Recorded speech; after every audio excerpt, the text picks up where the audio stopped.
Assalamualaikum warahmatullahi wabarakatuh. Saya Dini Andriati dengan NIM 2348201047 dari kelas 5 Farmasi. Baik, di sini saya akan menjelaskan materi mengenai alkaloid, glikosida, dan saponin. Di bawah ini terdapat pengertian dari ketiga senyawa tersebut. Yang pertama yaitu pengertian dari alkaloid. Nah, alkaloid adalah metabolis khusus yang terjadi secara alami dengan nitrogen sebagai elemen karakteristik yang ada dalam struktur kimianya. Jadi alkaloid ini terjadi secara alami. Nah, pengertian senyawa yang kedua yaitu pengertian glikosida. Nah, glikosida merupakan salah satu senyawa metabolit sekunder yang terdiri atas gabungan dua bagian senyawa, yaitu gabungan dari senyawa glikon dan gabungan dari senyawa aglikon.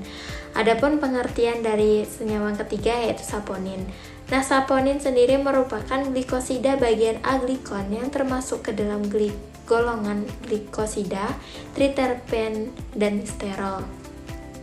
Adapun tata nama dan rumus umum.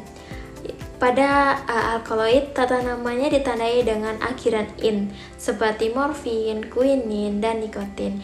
Jadi, jika ada senyawa yang berakhiran "in", bisa dikatakan sebagai alkaloid. Nah, rumus pada alkaloid ini memiliki cincin yang bernama heterosiklik nitrogen. Nah, tata nama pada glikosida juga bisa ditandai dengan akhiran "osida". Nah, rumus umum pada glikosida ini yaitu glikon X aglikon, di mana X itu bisa berubah menjadi huruf O, huruf N, huruf S, atau huruf C.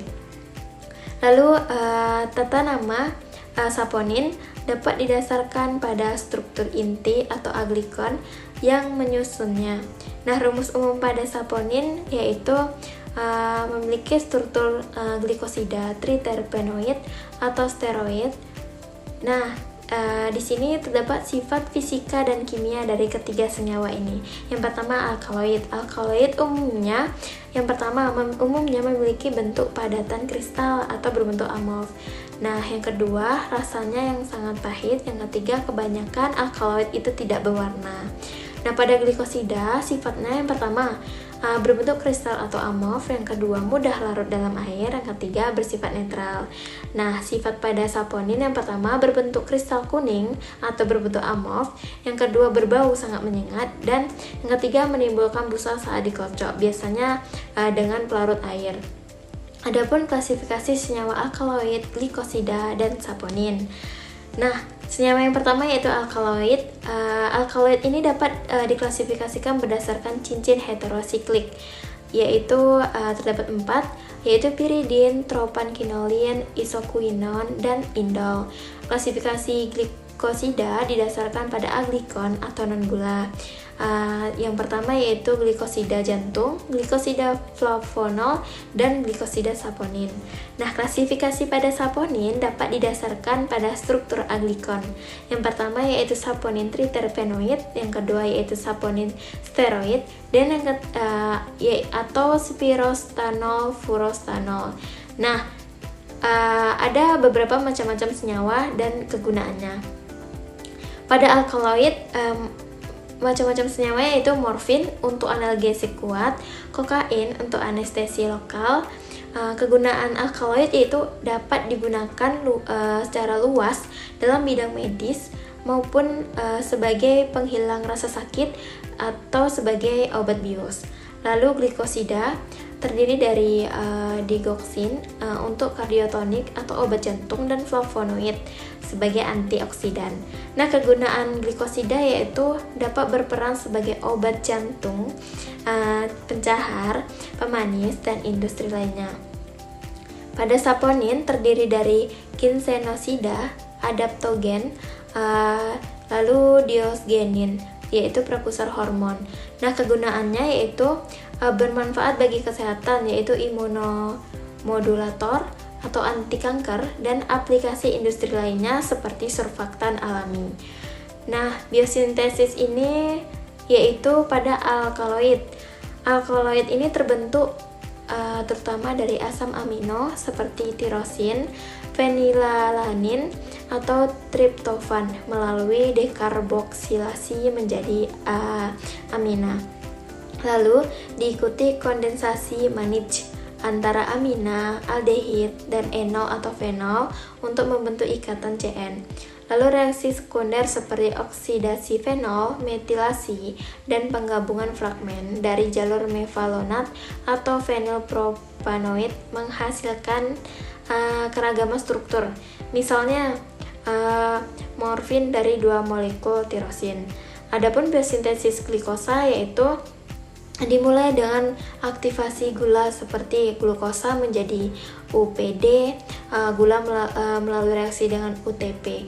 Nah, kemudian ditransfer glikon ke aglikon atau fenolik, alkoholik, atau steroid oleh glikositransferasi. Nah, proses 2 tahap ini menghasilkan ikatan glikosidik dengan aglikon sering berasal dari jalur sikimat atau terpenoid. Nah, biosintesis pada saponin ini disintesis dari prekursor terpenoid seperti kolesterol atau sikloartenol melalui jalur mevalonat, lalu membentuk aglikon triterpen atau steroid. Nah, lalu diikuti glikosilasi dengan gula seperti glukosa atau galaktosa. Enzim oksidosiklatase mengsiklisasi 2,3 oksidosqualen menjadi protosaponin yang sehingga menghasilkan gelembung busa khas. Nah, adapun reaksi dan identifikasi antara ketiga senyawa ini. Pada alkaloid dilakukan uji Mayer, yaitu hasilnya membentuk endapan krim karena kompleks dengan merkuri iodida. Lalu dilakukan uji Wagner. Nah, hasilnya berupa endapan coklat kemerahan. Lalu dilakukan uji Dragendorf, hasilnya endapan orange. Nah, pada glikosida dilakukan uji Lieberman, hasilnya warna hijau hingga ungu. Lalu uji legal, hasilnya berwarna merah kecoklatan setelah penambahan kalium hidroksida. Lalu uji Bortrager menghasilkan warna merah. Nah, pada saponin dilakukan uji busa, yaitu hasilnya pembentukan buih stabil saat dikocok dalam air. Nah, yang kedua uji hemolisis itu menyebabkan lisis sel darah merah. Terdapat isolasi dan analisis struktur pada ketiga senyawa tersebut. Metode isolasi dapat dilakukan dengan cara ekstraksi cair-cair, kromatografi. Nah, jenis kromatografi yang digunakan bisa menggunakan KLT, kromatografi cair kinerja tinggi atau KCKT, kromatografi gas atau KGC. Lalu analisis strukturnya dapat menggunakan spektroskopi UV vis, spektroskopi inframerah, dan menggunakan MS. Nah, dari materi ini dapat disimpulkan bahwa alkaloid, glikosida, dan saponin merupakan metabolit sekunder penting yang banyak ditemukan pada tumbuhan dan memiliki peran besar dalam bidang farmasi serta industri. Selain perbedaan struktur dan sifat fisik kimia, ketiga senyawa ini juga memiliki jalur biosintesis, metode identifikasi, serta teknik isolasi dan analisis struktur yang berbeda, seperti uji reaksi spesifik, kromatografi, dan spektroskopi. Sekian penjelasan materi dari saya. Terima kasih. Assalamualaikum warahmatullahi wabarakatuh.